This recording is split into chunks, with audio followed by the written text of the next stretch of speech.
Hey guys, it's Zavier, Muscle Car Concepts. Here behind me is a 1970 Chevelle that we are building for a customer. He's doing it for a great cause for his grandkid. We respect him and love him for that. By the time this car gets done, it will be pretty close to a SEMA build. So stunning, no imperfections whatsoever. Right now, we're doing body work on it, trying to get the first coat of paint on it as soon as possible. Right now, it has a 502 in it. It will have a Tremec 5-speed sitting behind it. It will be a Viper red color.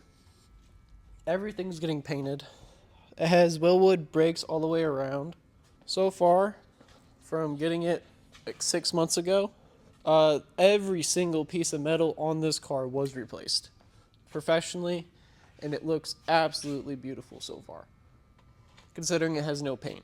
Just 2 or 3 coats of primer on it. Another one of my favorite builds around here, for sure. Absolutely beautiful car. I'm excited for it to be finished and drive it around and get good videos and good photos of this and see his grandkid happy as ever. That's all we want. We want happiness, community, and love around here. And on that note, the whole shop loves you guys like always. We wish you the best, and I hope you have a great night.